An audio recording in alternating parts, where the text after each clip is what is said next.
All right, welcome to our third webinar, Understanding and Managing Work-Related Anxiety.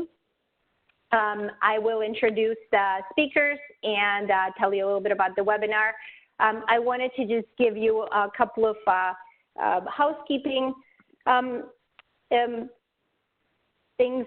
The webinar is recorded and will be archived. You will receive an email once the webinar is recorded, and then we will also share the PowerPoints with you on the website, and we will send you the links to that too. We will hold all questions to the end unless there's some technical difficulty, and you can use the chat box to let us know. There's a chat box and question and answer box, so you can use both of them to ask the questions. And like I said, I will hold those questions until the end. These webinars are hosted by HealthMatters program in partnership with Project Search and are funded by the Ohio Developmental Disabilities Council. A little bit about today's webinar. Most new employees can manage work-related anxiety through natural coping strategies and self-help resources. Project Search interns do not always have these natural coping strategies in place and might not be able to use self-help resources to manage. We will discuss the difference between normal anxiety and clinical anxiety and explore a psychoeducational workshop that works to develop a shared language around anxiety with interns and Project Search staff, basic management strategies, and a means for problem solving interns issues related to normal workplace anxiety. I wanted to introduce our two presenters, Lily Beyer and Dr. Annie Beyer. Lily Beyer is a program specialist for Wales in the South Wales with a background in job coaching and supported employment in a Welsh context. She's dedicated to creating a society that is aspirational for the employment of young adults with learning disabilities and people with autism. She has come from a project coordination role in industry. Dr. Annie Beyer is a chartered psychologist, counseling psychologist, and EMDR practitioner. Annie became a Project Search Associate in 2018, helping UK programs think about working with interns with normal work-related anxiety. Welcome. I have put you on unmute, so go ahead and take it away, Annie and Lily. Thank you. Fabulous. Thank you very much, Yasmin. I really appreciate the introduction. And thank you also for you and the team for setting it up. It's a really great program. So welcome everybody. Thank you for joining us. And I hope you can all hear us clearly. Do shout if you can't. Yeah, just to start, thank you for the introductions, but I'll just talk a little bit more about who we are, because it's quite key to what we did when developing this program. So, as Yasmina said, I'm a program specialist based in Cardiff. So you can see at the bottom of that blue arrow, that's Cardiff in Wales, and that's where we're speaking to you from. And it is 7 o'clock in the evening here, so good afternoon to you, good evening from us. My background, I used to be a skills trainer working at a Project Search program in Cardiff University. So it was during that time that Annie and I started thinking and developing this program together. For those of you that don't know, in the UK we have about 68 programs, and I'm one of 4 program specialists working in the UK now. Over to Annie. Hello, my name's Annie Beyer. I'm a chartered psychologist and counselling psychologist, and as you know, a Project Search Associate here in the UK. I don't actually work clinically with people with intellectual disabilities or autistic spectrum conditions, but I do have a research background in supported employment.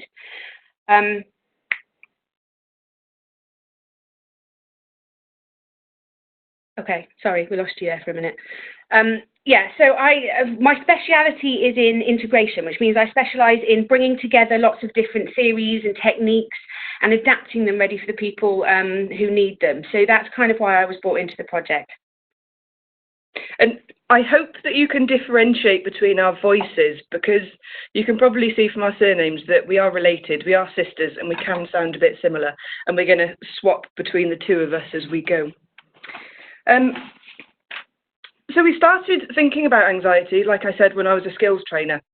I was noticing that a lot of my interns, as I'm sure you will have noticed, were coming to me with signs of anxiety, and I wasn't quite sure how to deal with it.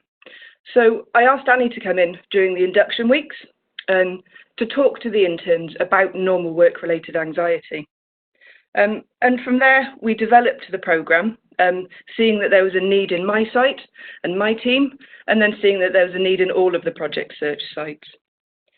So we'll have a think a little bit then about what we're going to cover today. Okay, so this is roughly the contents of what we're going to talk about over the next 45 minutes or so. First, we're going to do a bit more in framing the problem. So that means sharing with you the sorts of concerns and misconceptions around anxiety, particularly work-related anxiety, that we've seen as we've travelled the different sites. We're going to look specifically at how to differentiate between clinical versus normal work-related anxiety, and specifically work-related anxiety with our Project Search interns as well, so you can sort of see how you might be able to recognise it in them. After that, we're going to touch on what we do in the UK, just briefly, to give you an overview of what we're doing in order to combat the kind of things that we've come across as we've travelled through the sites. Lastly, this is actually when we do our full day's training, a good half of the day, so we're really going to have to condense it for you, but we're going to touch on some of the elements we cover in that trainer-trainer day. We're going to think about the function of anxiety, how anxiety works, and we're also going to look at the basics of anxiety management strategies. We're going to give you some resources, but also tell you where to find some of those resources. So hopefully that'll give you something towards the end of the presentation that you can take away with back to your sites and have a think about.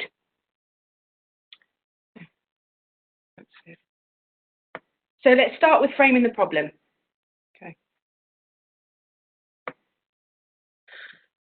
So in my role as a programme specialist, I was going into sites and speaking with instructors and skills trainers, and there was a bit of confusion around whether or not mental health was whether or not anxiety was a mental health disorder or not. And that meant that teams were not sure if it was in their remit to do.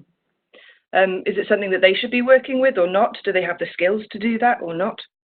And what I was noticing then was that there was a lot of staff fear, and people weren't really confident in how to deal with work-related anxiety when they were seeing it.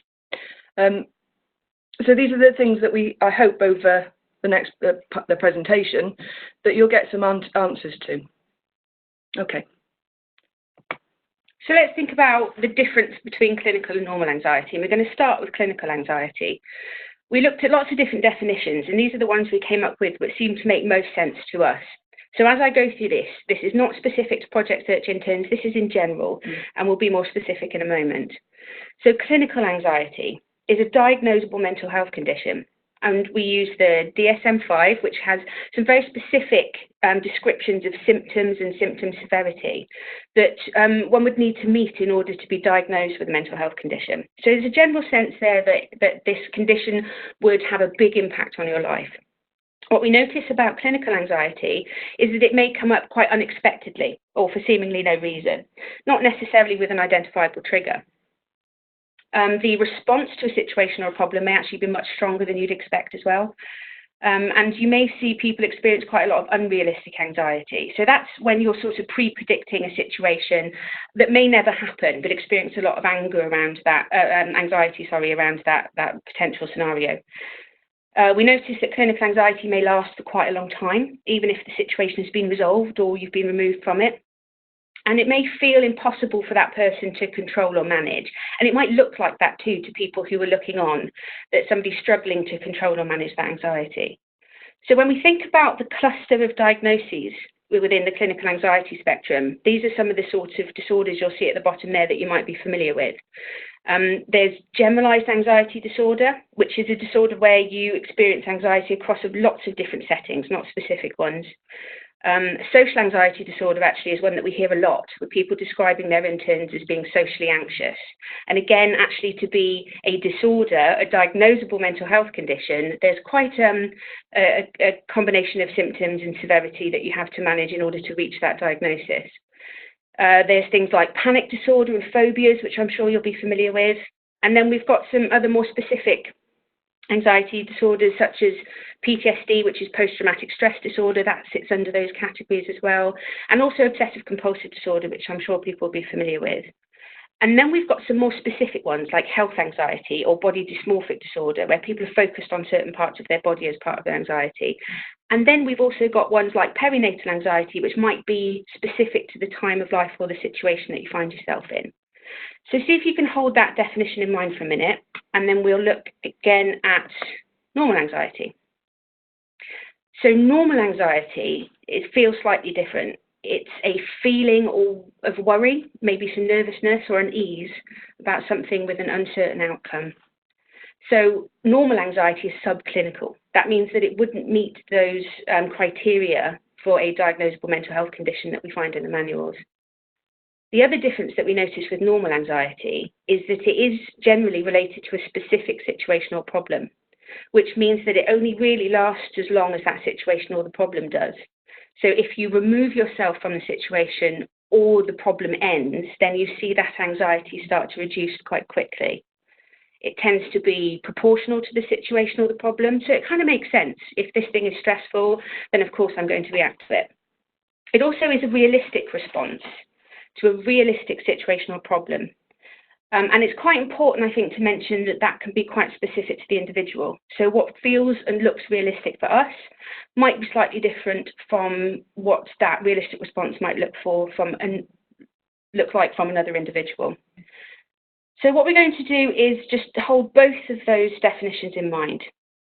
And then I'm going to ask you a question.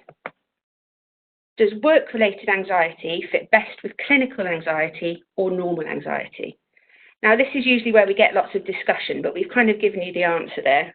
I hope that you'll agree that work-related anxiety fits best within the normal anxiety category.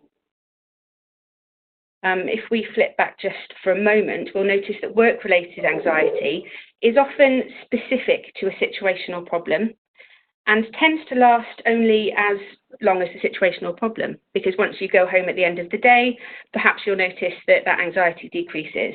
It's usually proportional and it's often realistic. So when we say that we think work-related anxiety fits best with normal anxiety, that's kind of the thinking behind it. So if it is normal, is it part of our role when we're supporting people into employment? Because so far it looks to us like everybody who starts a new job is likely to experience some kind of work-related anxiety. These are our suggestions. Our suggestions are that clinical anxiety is not part of your role. What we do when we spot clinical anxiety is we signpost onto appropriate professionals, which will vary between the countries, I'm sure, or we might seek advice from those professionals if they're already involved with the person that you're working with. On the other hand, understanding and managing normal work-related anxiety suddenly seems like quite an integral part of our role when we're thinking about helping interns gain meaningful employment, because we can kind of assume that they're going to experience it, and it's going to have an impact on the successfulness of that internship if it's not managed. The other thing that we've noticed the more that we do this is that clinical and normal anxiety are not actually mutually exclusive. So you might find that there are some people in the sites who do fit a diagnostic criteria for a disorder and have people involved or need people involved, but that doesn't necessarily mean that we can't work with their normal work-related anxiety in their internships as well. So that takes us on to thinking about what that looks like in our interns. And this is where you heard in the introduction that we make a distinction between how you and I might respond and perhaps how our interns respond to those feelings of anxiety. And the example we use best that seems to give a good idea about it is that when we first started developing the program, I think I'd started a new job quite recently. And I gave an example of sitting at my desk on my first day with my nice pens laid out, ready for my first day at work. And then suddenly the telephone on the desk rings. And the feeling, I'm sure you can imagine it, that anxiety when that phone first rings and the thought that goes through my head, who's going to be on the end of it? Can I help them? Are they going to ask me a question I'm not going to be able to answer? And actually for us in Wales, we have to answer the phone in 2 languages. So also have I prepared my Welsh ready so that I can pick the phone up appropriately. Now, here's where the difference comes in. What I might do is I might use my natural coping strategies or perhaps some self-help stuff I've learned, and I might take a breath to settle those feelings of anxiety. And then I might talk my way through it. I might say, well, what's the worst that can happen? If I pick the phone up and I'm not sure how to respond to this person, then perhaps what I'll do is I'll take a message and I'll go and find out the answer and get back to them, or find somebody who knows who can speak to them for me. The difference that we notice with our Project Search interns is that they feel those same feelings of anxiety and panic, but don't necessarily translate that into action to cope with it. And what's interesting is you might actually see that they struggle to communicate their anxiety and their experiences. They may not be able to find the words for it in the way that I might be able to. So what we tend to see is people presenting in very particular ways, particularly in the work setting, that we don't often assume could be anxiety related, but it might actually be you want to consider it from an anxiety perspective if you see it. So Lily's going to talk us through the sort of reports we get and the things we've seen from interns across the sites that might be something to look out for. So just to stress that if somebody does have a diagnosable clinical anxiety disorder, that you don't use that as a reason to exclude them from the programme. It just might mean that you need to do a bit more planning with that person and their support network. So what I definitely have heard interns say and feel, and have had reported from other sites, is that you get things like, I've got a bad tummy, or I've got a sore stomach, I've got a sore throat, I've got a headache, I'm bored, I'm not enjoying this placement. So none of those words are specifically anxiety related. So we have to have a think about what's actually going on. They might just have a sore throat, or they might be telling us that they're not feeling quite right in this placement or in this workplace. How the interns might feel then, they might feel nervous, they might need the loo, they might have butterflies, I've got them now talking to you on this webinar, they might feel moody, or they might be a little unsure. So, and as Annie said, we're not going to see the same presentation of normal workplace anxiety in you or I as we might do with the interns. So what the interns might do is be a bit overwhelmed. They might cry, they might go home sick or ring in sick. That's a common one. When you know that you don't think that they are sick, but they've rung in definitely on Mondays for the past 3 weeks. Something else is going on there. They might avoid new tasks or situations. They might want to stay in the classroom, or vice versa, they might want to stay in the workplace, depends where the anxiety is manifesting. They might not speak to managers or the on-site team. They might get angry or irritable. They might withdraw and hide, often in the bathroom. That's quite a common one we see. And crucially, you might see that they drop out of Project Search.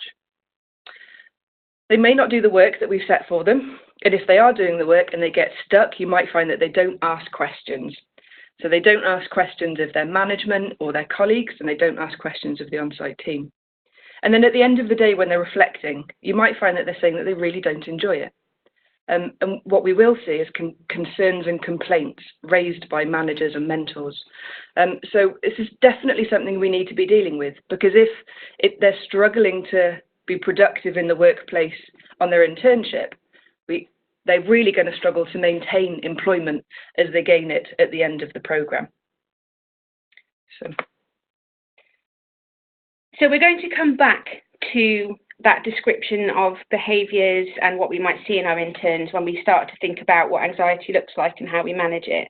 But we're just going to take a moment to think about, once we spotted that, what we started doing in the UK. So we're going to have a little bit of a rundown of the programme that we provide. So the programme's evolved over time. We started this back in probably 2016. And we started it by creating workshop session 1, Annie and I, when I was back as a skills trainer. And it was looking at understanding anxiety and what are the basics of anxiety management. That then developed into workshop session 2 of that same year, where later on we looked at reviewing the learning and problem solving. Reviewing the learning and then problem solving person-centered examples, so really specific to the interns. I was noticing then that it was a great way of me and my team getting together and thinking about the interns, sharing what we've all seen, and coming up with individualised strategies for them. So we've added in the element of peer discussion. Then we spoke about it at our UK Project Search conference. We have one too. It's not the same size as you guys, but we do have one. We presented our findings so far, and we were asked to think about a train the trainer. So how do we take this workshop and how do we make it available to all the other sites and all the other on-site teams so that they could share it with their interns? Okay, so a little bit of a breakdown of what they all look like. And I'll try and go relatively quickly through these. Workshop session 1 then, the aim was to introduce new learning and an understanding of anxiety and to look at introducing management strategies. And it was quite key that we created a shared understanding, a shared language between the interns and the on-site team. We also aim to normalise work-related anxiety with the interns and the on-site team so that they know it's coming. And we're then introducing general management strategies. What might the interns want to think about? This takes place in the induction week, so right at the beginning before they're in an internship. And it's about a half day, 2.5 to 3 hours with breaks. And there's a facilitated exercises throughout where we work with whole groups and small groups. And there's role plays, which are really fun. Most people really like them. And then handouts and resources are provided for the on-site team.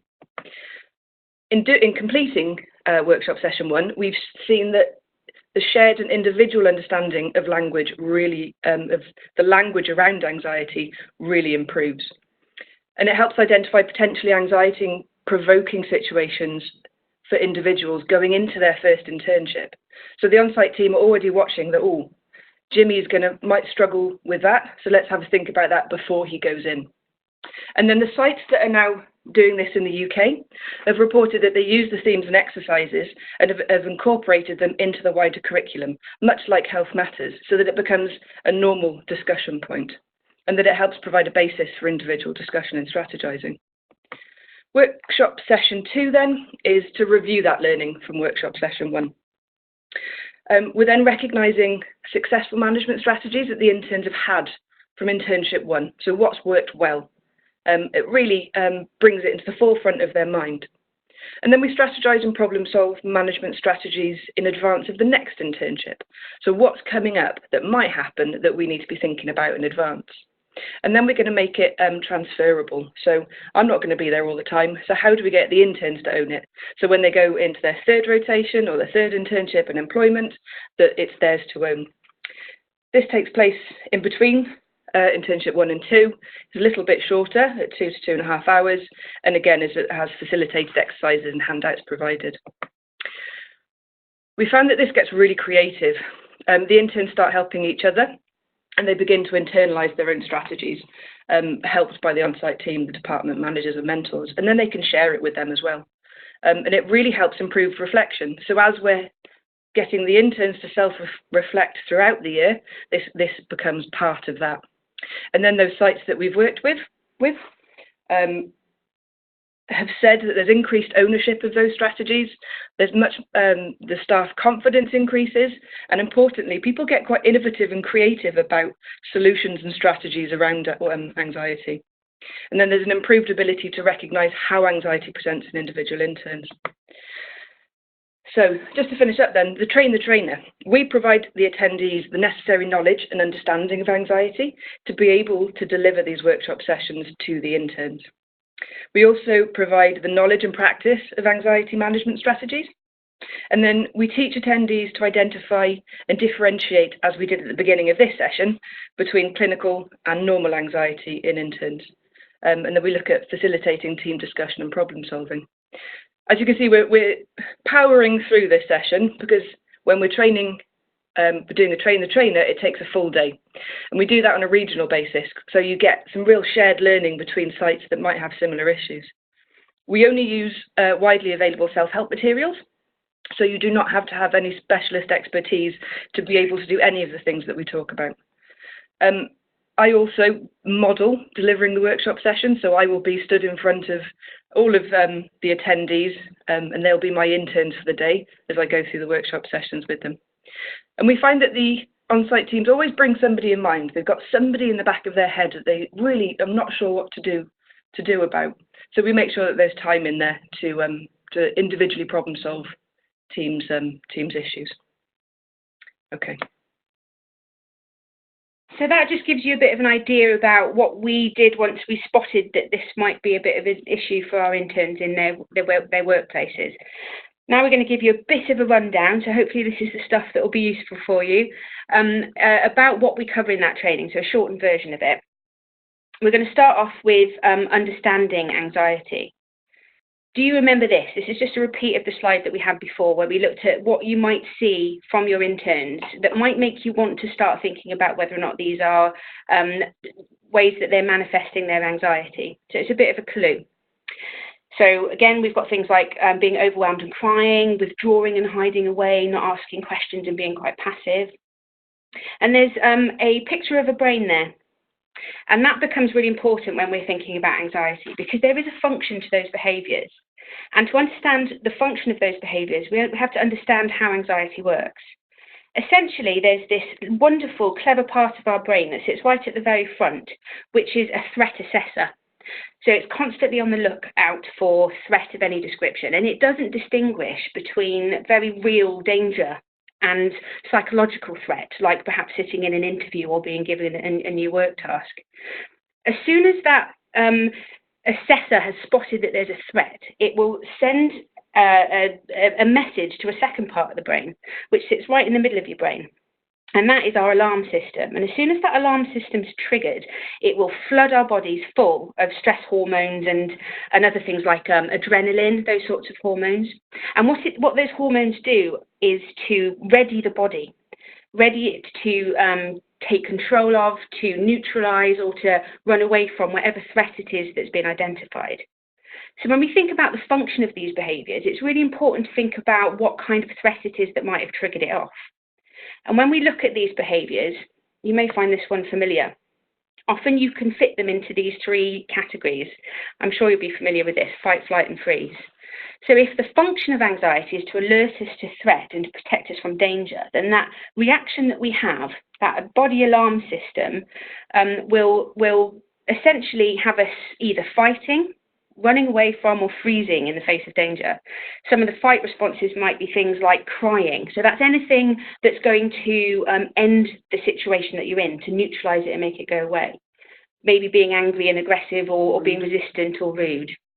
You might see the flight responses being more about running away, hiding in the loo, avoiding tasks, those sorts of things. And our freeze responses tend to be those shutdown ones.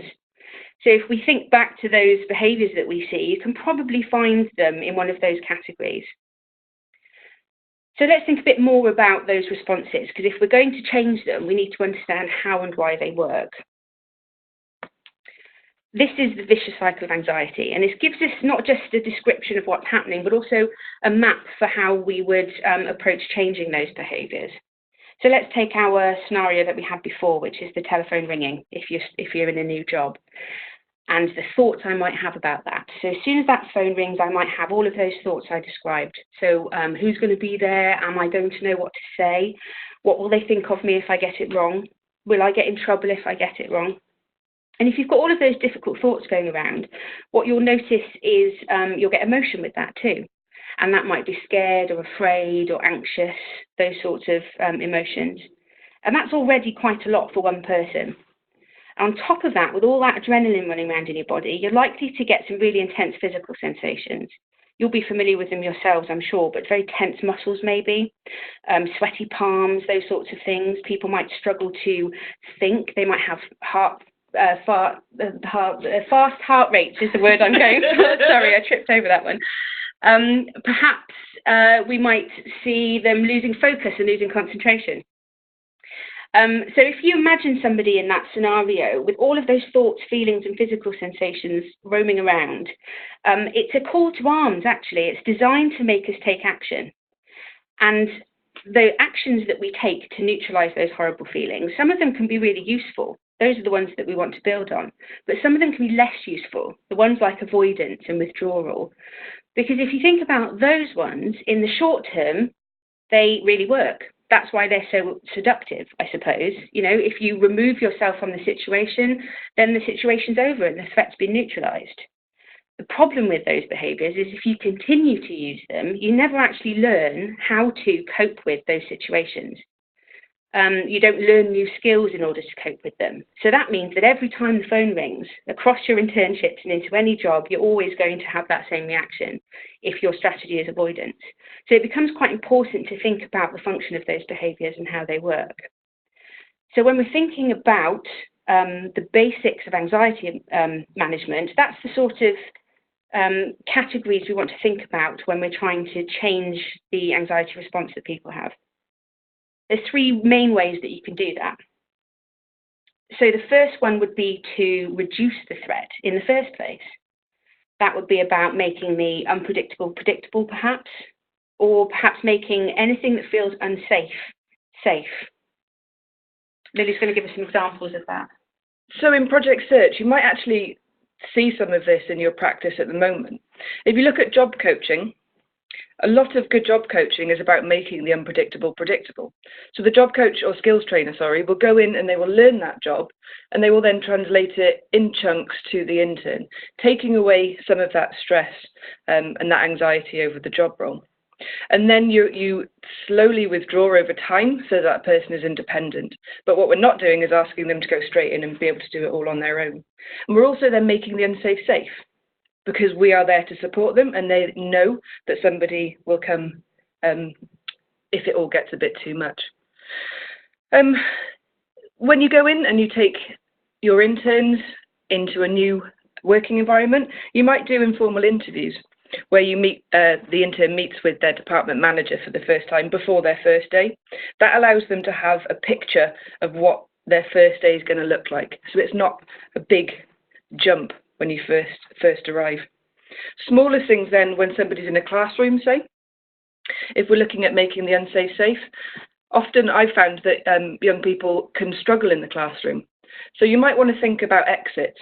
So can they sit with facing the exit, or can they sit close to the exit if they need to? And there's also safe places. So when they're in their workplace and they're feeling anxious and overwhelmed, is there a place that they can go to that makes them feel calm?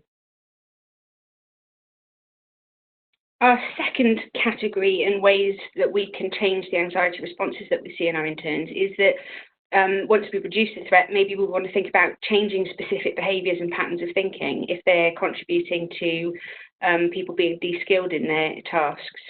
So that's literally about focusing on overcoming patterns of avoidance and withdrawal. Once you've spotted them, it's about using the natural parts of Project Search protocol in order to do that. And part of that is also about changing stressful lifestyles and regaining our self-confidence, particularly from a work-related point of view, though, because this is all about making sure that people can gain and maintain their employment. So in Project Search, we don't have control over the interns' home lives, but what we do have control over is their working environment. So if you're thinking of looking at kind of stressful lifestyles or bad lifestyle choices, what we can try and think about is consequence. So if you map and track somebody's productivity and performance throughout their internship, you might be able to then see the dips, the peaks and troughs of somebody's productivity according to things like their sleeping patterns, their diet, whether or not they're drinking sugary drinks or energy drinks is a big problem in the UK. So you're not telling an intern to change those lifestyle patterns, but with the help of their department manager or mentor, you can show them the consequence of those lifestyle choices on their productivity and on their working life. Things like gaming is quite a big issue for us. Lots of interns stay up very late gaming. And if you go into the working world, you can't maintain that and be a good worker. So it's a really great opportunity during the Project Search year to be able to look at that. Our last one there is to reduce or cope with difficult emotions and physical sensations. Now, these are both reactions, really. So it's about learning how to sit through them and cope with them enough that you don't get removed from your work task or don't have to remove yourself from the workplace. So we think about that from a repetition point of view, to repeat an activity, to repeat a task, and learn to ride the wave of that difficult feeling until you learn that that anxiety then reduces, and to feed some of those earlier strategies that perhaps we've touched on there into that really helps people transfer their anxiety management strategies across internships. The one thing that always springs to mind for me is the project search model on this one. So if you look at an intern going into their first internship, you are teaching them that they are able and capable of doing that job role with support in those first instances, and then hopefully independently by the end. Then there's always that moment where the interns are really unsure about going into their second internship. So if you deny them the opportunity to go into a second different internship, they will never learn that they are able to do just as well in a different environment with different people. So you can see, it's a really well-designed program, that those 3 rotations actually are part of riding that wave and reducing intern anxiety. So those 3 categories are sort of the basics of anxiety management. And what we do when we do our training is we actually dedicate half of our full day's training to then breaking down each of those 3 categories and throwing in as many different strategies as we can come up with and practicing as many in the session as we can. We're going to give you a shortened version of that, just so you get an idea about how we go about doing that. So what we do when we think about management strategies is we kind of roughly fit them into these categories. We've got strategies that are really important and useful when you're not anxious. And these ones are thought of as preventative. So often they'll be what we describe as balance-based. So it's about giving yourself the best chance to walk into a job in a balanced and stable state of health and well-being, so that you can cope with stresses as they come up without being kind of predisposed to struggling, really. So it's about maintaining a good standard of health and well-being, and then ensuring suitable networks of support and communication, and making sure that the skills to access both of those are all in place prior to people going into a stressful situation. The second one there is when we're starting to feel a bit anxious, so not full-blown panic, but a bit anxious. And the strategies that we focus on here are about stopping that anxiety building up. So pulling it down before it gets to the point where you feel it's out of control and that you struggle to manage it. So these strategies are all very much action-based. So what we help the people at the training do is to build this toolbox of strategy they can use. But that's also what we're looking for the interns to be able to do, is to build a toolbox of thought and action-based strategies that can help manage anxiety in its very early stages and when it's starting to build up a bit, to help it prevent it from getting worse, but also to stop it impacting in the workplace. And then you'll see that our third category of strategies is when we're very, very anxious or in that state of panic. And that's about when that sort of executive functioning bit has stopped, when our ability to think has kind of passed, and we're in that very highly anxious state. It becomes about coping. So the strategies that we use there usually involves planning in advance with interns and on-site teams, because it's quite difficult to do at the moment. And what we find, stuff like safe places and those sorts of things, we find that they're not often needed if they're planned for in advance. So if you suspect that somebody's going to struggle in a certain scenario, that planning becomes really useful for a strategy in itself, really. So these are the sorts of, again, these are categories, but within this we would have 10, 20 various different strategies that we'd cover in a day. Lily's going to go through them and give you a bit of a rundown. So you can see that some of those are preventative, so sleep and kind of daily routine, your diet, healthy intake of meal routines. And some of them are more for in the moment. One takeaway point I think I'd like to add is that if somebody is in that state of anxiety, of panic, the worst thing to do is ask them to sit down. So you can see we've got going for a walk or use of movement. As Annie's described, kind of everything about your body in that state of panic is making you want to run away or to fight something. So if you say, oh, calm down, and make them sit down, you're stopping them getting out that real high tension in their body. So one method that I've used very successfully is to go for a walk with the intern, to get them to stomp it out, and you can have a discussion while you're going. So I hope that one would be useful for you. We've also got then, if you look above going for a walk, there's regular exercise. Now you can't use that in the moment when somebody's panicking, but what you can do is introduce that earlier on so that somebody is feeling much more relaxed and much more calm and able to cope with anxiety-inducing situations. So you see that they're similar, but they're very different in the way that you might add them. Likewise, we've got communicating effectively, and then if you see on the left-hand side, socializing in relation to work. It's all about talking and your networks, but to be used in different ways. Socializing when you're panicky is not a good way to start, but it should be used when you're feeling calm and relaxed to kind of maintain that level of health and well-being.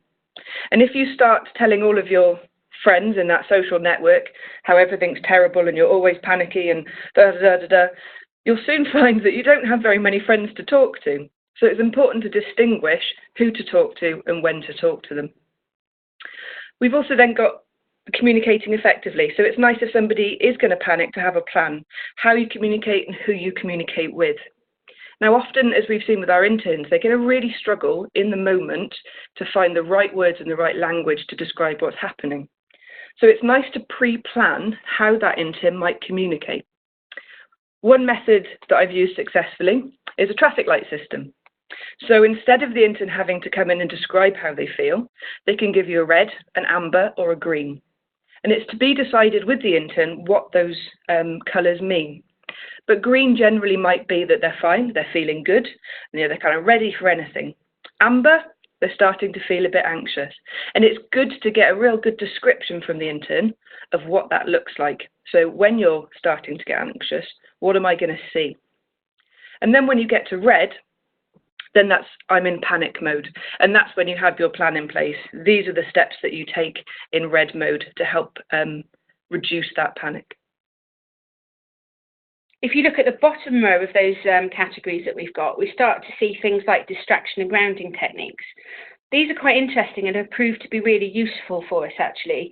This is about when you have all of those anxious feelings and all of that adrenaline running around, that you can actually use different types of distraction. We use stress balls as an example in the training, but there's lots of different ways to add in a sensory experience that can essentially overwhelm the working memory so that you can't concentrate all of your energies on that anxiety.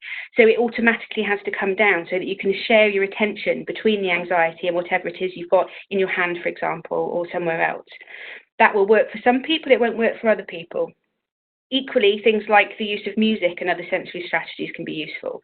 You know, let's not assume what people find relaxing or not, but people use music and different types of sensory experience to either calm themselves or perhaps just to help them focus on their tasks. Breathing exercises is a really interesting one because, again, it's one that you can use either for relaxation or if you want to get out some of that anxious energy, you can do lots of different exercises that you can find on the internet where perhaps you're walking and moving as you do your breathing exercise. Equally, we've got doing tasks that help you refocus on your work by actually using the work tasks themselves to help you focus so that you don't get pulled away from that task too often. And there's a real theme across all of these, and that's that they all have to be workplace appropriate. So we're looking at healthy intake and meal routines. It's not about home necessarily. It's about what do we do at lunchtimes and how do we help people socialise around their meal times. Where do they go? Have they planned for how they're going to prepare for them? So there's a real focus here on the workplace and on work appropriate strategies, and also on making sure there's a focus on increased productivity and effectiveness, and making sure that there's a constant communication across all these strategies with the on-site teams so that everybody has, again, a shared language around stress and productivity for those individual interns.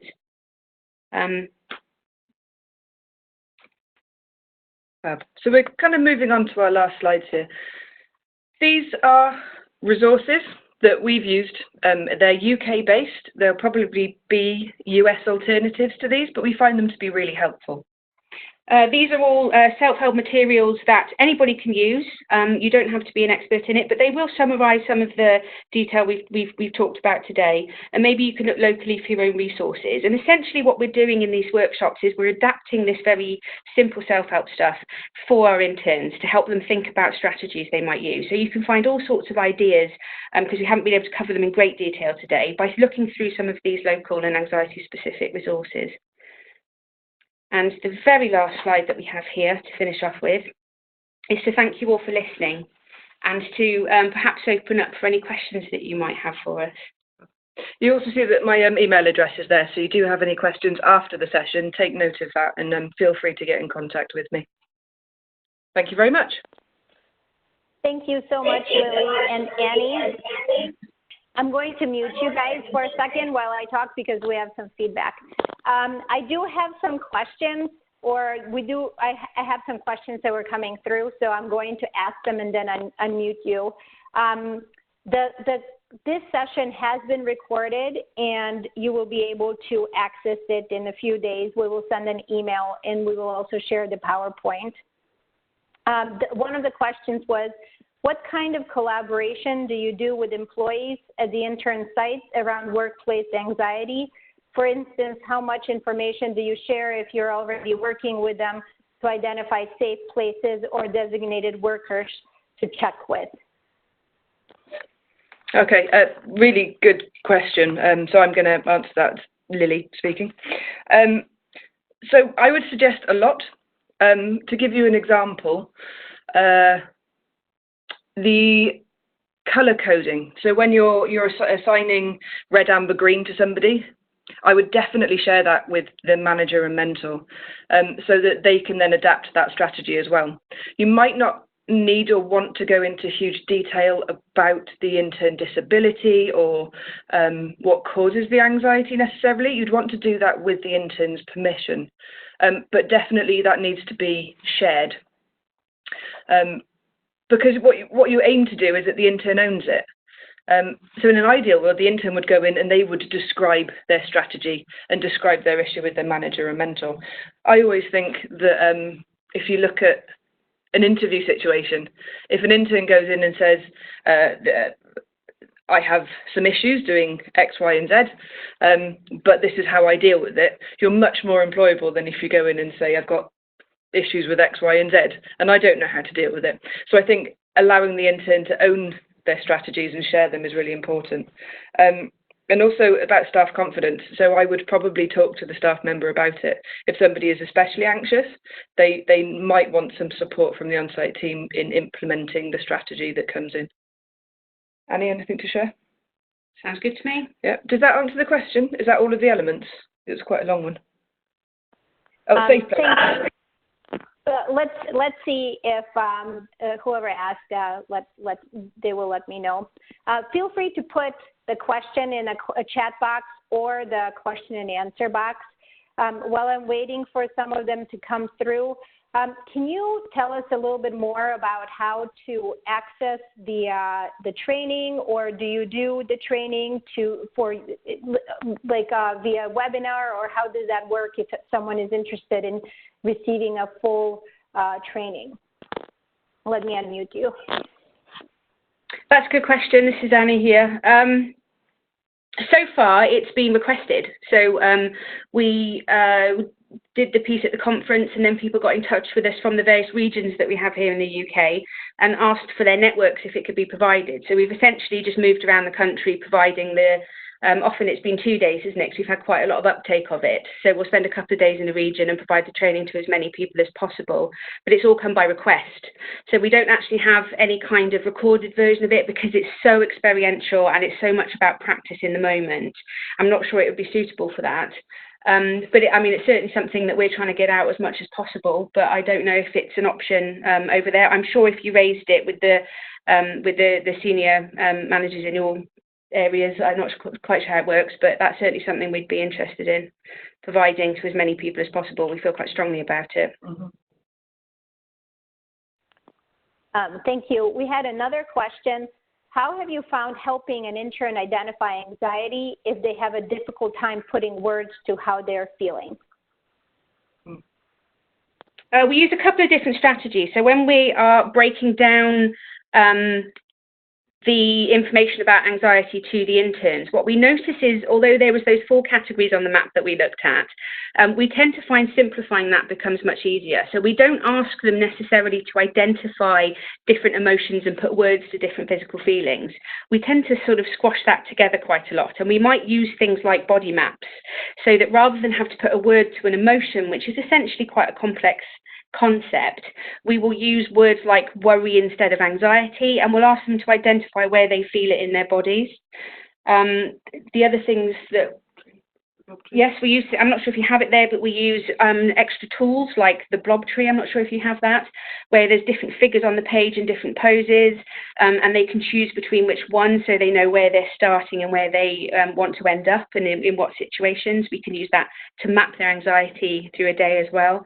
There's lots of different strategies we could use, but we really encourage people to be as creative as possible. And actually, we've had a lot of feedback from the teams who are using it, who've come up with lots of different ideas as well. So there's a bit of a community of sharing around it. But mostly it's about shared language. So we make and change as much as we can in order to get as much out of the interns as we can, rather than try and force them into identifying things through words. And so far that's been fairly useful. Again, there's several strategies you can use, but those are the main ones that we cover. Yeah. One of the things we encourage is that the on-site teams actually have conversations with the interns. So instead of saying that kind of, here's the answer to your anxiety or your workplace anxiety, it's a conversation about, is this what's making you feel nervous or worried or giving you that funny feeling? Should we have a go at this strategy and see if it works? Then that opens up the conversation so that if the intern doesn't get on with that strategy, you can have a chat about, right, this isn't working, so let's try something else. It makes it a really kind of creative and two-way process. And there's a definite emphasis on doing rather than thinking. So there's enough thinking just to get started, but then we want to be doing and experimenting, trying things. If they don't work, try something else. So it's this sort of constant, flexible planning and attempting and reviewing and evaluating and replanning kind of strategy, which I think is fairly well embedded in Project Search model anyway, actually. Thank you. There was another question. Since you have implemented anxiety strategy training, have you seen a reduction in problem, in quotes, behaviors? I'm doing the Train the Trainer program for a year now, and we've had a pretty good uptake. What we haven't yet had is the data back. So what we're planning to do is to review the sites that are implementing the program. We're going to look at their dropout rate. I think that's one of the best ways of seeing whether or not it's had an impact. But anecdotally, what we're hearing is that it is helping. And one of the main ways it's helping is the on-site team's confidence in dealing with it. That seems to be the main impact. But we will definitely be reporting long-term on outcomes. There's also we're not massively involved with it, but there's a research project that's being carried out in Cardiff University off the back of some of these training events, where they're starting to focus a bit more on the soft outcomes of Project Search, where they're looking at quality of life, anxiety, confidence in managing in workplaces.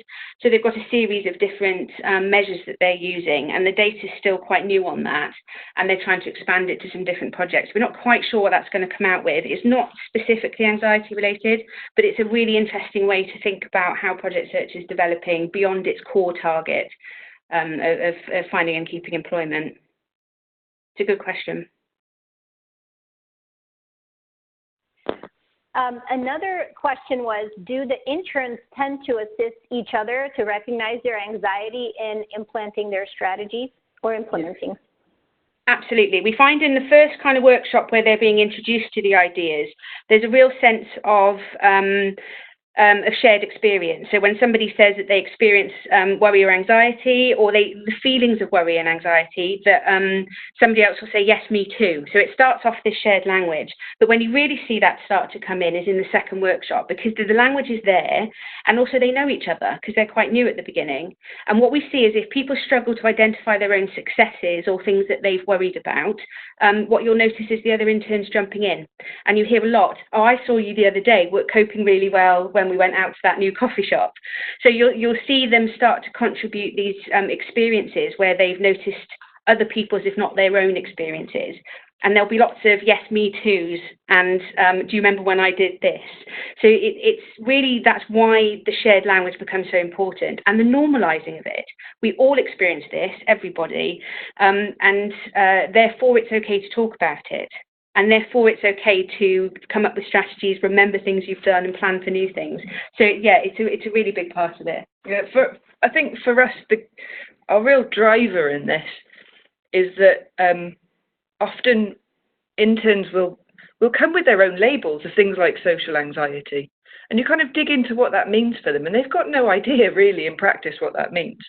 And actually, there's a definite gap where I'm assuming where you are, but definitely where we are, in teaching interns this stuff. You know, there's lots of things that we assume that they aren't able to do without training. So why do we assume that they can deal with new situations without training?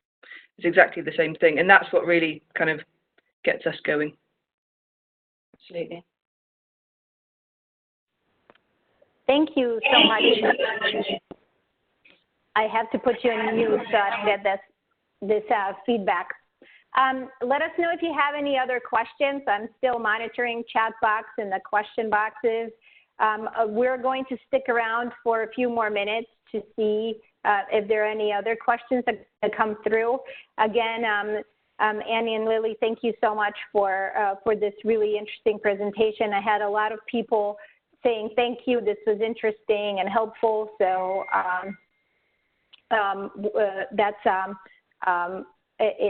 people have seemed to enjoyed it. So we will stick around. We have about 4 more minutes. And for those of you who have questions, don't be shy, ask us. Again, the webinar is being recorded and we will share it after we archive it. So I'm just gonna, we'll just stick around. Otherwise, feel free to sign off. Thank you.